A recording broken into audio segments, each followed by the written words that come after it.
लोकसभा चुनाव को लेकर होने वाले दूसरे चरण में कटिहार में मतदान को लेकर के जो तमाम प्रत्याशी मैदान में उतर चुके हैं। इसी बीच माना जा रहा है कि जो कटिहार में कैंडिडेट हैं, एनडीए वर्सेस इंडिया की लड़ाई है। दिखना दिलचस्प है कि कटिहार से किसके पाले चढ़ता है सांसद का चेहरा। इसी बीच हमारे साथ मौजूद हैं कटिहार से इंडिया के गठबंधन के प्रत्याशी तारिक अनवर साहब। हम उनसे सीधा बात करेंगे, एक्सक्लूसिव बात के दौरान पूछेंगे आखिर वे जो जनसंपर्क कर रहे हैं, लोगों से मिल रहे हैं, क्या कुछ समस्याएं उन्हें गाँव क्षेत्र में देखने को मिल रही है। आखिर लोगों का सवाल है कि तारिक साहब भी 5 टर्म कटिहार में रहे हैं, उन्होंने क्या कुछ किया है कटिहार वासियों के लिए। जो पलायन, आज भी कटिहार में काफी संख्या में लोग पलायन करने को मजबूर हैं, बेरोजगारी का आलम है, महंगाई चरम पर, क्या कुछ कहना चाहेंगे। हम सीधा बात करते हैं। इसे बहुत बहुत शुक्रिया। धन्यवाद सर जी, चुनावी मैदान में उतर चुके हैं, किन मुद्दों को लेकर चुनावी मैदान में है इस बार आप? देखिए, मेरा एक ही मुद्दा है कि कटिहार का विकास, कैसे कटिहार का विकास हो, इसी पर हम काम करते रहे हैं पहले भी और अब आगे भी करते रहेंगे। क्योंकि आपने देखा कि रेल के क्षेत्र में, सड़क के क्षेत्र में, शिक्षा के क्षेत्र में, किसी भी क्षेत्र में जो कुछ हमारे, जब भी मुझे यहाँ के लोगों ने आशीर्वाद दिया, अवसर दिया, तो मैंने उस क्षेत्र में काम किया है। तो अब आगे मेरा जो टारगेट है वही है कि एक तो हमारे ज़िला के अंदर कटाव का, बाढ़ का ये एक समस्या है, बहुत जटिल समस्या है। इसका एक परमानेंट निदान हो, उसका समाधान हो, उसके लिए हम कोशिश करेंगे। दूसरा ये है कि कटिहार एक ज़माने में उद्योग के मामले में बहुत आगे था। यहाँ 2-2 जूट मिल हुआ करती थी और कई छोटे छोटे कल कारखाने थे। लेकिन इधर पिछले 15-20 सालों से उसका सभी बंद होते चले गए हैं। ख़ासतौर पर जब भारतीय जनता पार्टी केंद्र में सरकार बनी तो जो हमारा आरबीएचएम जूट मिल था, जिसमें सबसे ज़्यादा एम्प्लॉयमेंट था, लोगों को रोज़गार का अवसर था, उसको बंद कर दिया गया। हम लोगों ने बहुत गुहार किया, लेकिन उसमें हम लोगों को केंद्र सरकार की तरफ से कोई सुनवाई नहीं हुई। तो आगे आने वाले दिन में मेरा ये प्रयास होगा कि यहाँ पूंजी निवेश का काम हो, यहाँ पर लोग अपना जो उद्योगपति वो आएँ, अपना कल कारखाना लगाएं, कृषि पर आधारित कारखाना लगाएं और यहाँ के नौजवानों को रोज़गार मिले। और जो पलायन बड़ी पैमाने पर कटिहार और पूरे सीमांचल से होता है, उसको रोकने का प्रयास किया जाए। सर, कटिहार में लोगों का सवाल है कि कटिहार में 5 टर्म रहे, तो वो 3 काम जो खासकर कटिहार के लिए किया हो आपने, वो 3 काम को बताएं। देखिए, कटिहार को रेल के क्षेत्र में बड़ी लाइन से जोड़ा गया और यहाँ से तमाम महानगरों के लिए पूरे देश के उसको जोड़ने का काम भी हुआ। उसी तरह सड़क के मार्ग में 31 और 34 जो नेशनल हाईवे है, वाया 81 हाईवे के द्वारा उसको जोड़ा गया।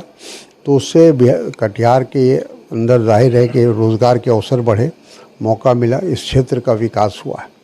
सर, लोगों के बीच लगातार आप लोकसभा क्षेत्र के अन्य प्रखंडों में जा रहे हैं, लगातार जन जन से मिल रहे हैं, फेस टू फेस बात कर रहे हैं, तो क्या कुछ समस्याएं देखने को मिल रही है, क्या कुछ लोग कह रहे हैं आपको? समस्या जो बताया हमने कि एक तो गरीबी बहुत है और उसकी वजह से लोगों का पलायन हो रहा है, क्योंकि यहाँ कोई रोज़गार के अवसर नहीं है। तो लोग अपने बूढ़े माँ बाप को छोड़कर, अपने बच्चों को छोड़कर दिल्ली, पंजाब, हरियाणा, कहीं भी जहाँ उनको अवसर मिल रहा है वहाँ वो जा रहे हैं, क्योंकि उनको अपने बच्चों का परवरिश करना है। तो ये अगर हम उनको किसी तरह से कोशिश करें, प्रयास करें, बिहार सरकार इसमें पूरी तरह विफल है।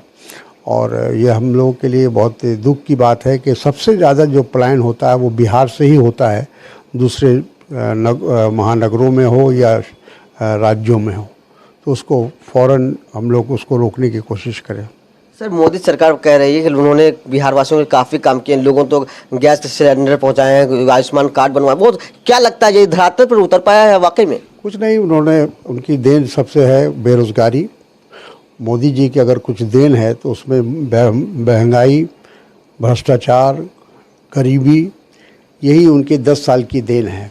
10 साल में मोदी जी एक भी अपनी उपलब्धि बता दें कि इस क्षेत्र में हमने ये काम किया है और इससे ये लाभ हुआ है, तो हम मान जाएंगे। सर, लोगों ने यूपीए के कार्यकाल भी देखा है और एनडीए का कार्यकाल भी देखा, तो क्या अगर जनता का मिजाज बदलता है तो क्या ये केंद्र की सरकार अगर चेंज होती है तो क्या महंगाई पे कुछ लगाम लगने की संभावना है? बिल्कुल। जब तक केंद्र में यूपीए की सरकार थी या कांग्रेस की सरकार थी तो लगातार देश का विकास हो रहा था, देश में गरीबी घट रही थी और धीरे धीरे हम लोग आगे बढ़ रहे थे। लेकिन आज तो हमारा हर क्षेत्र में हम नीचे जा रहे हैं और ये बहुत ही दुखद है।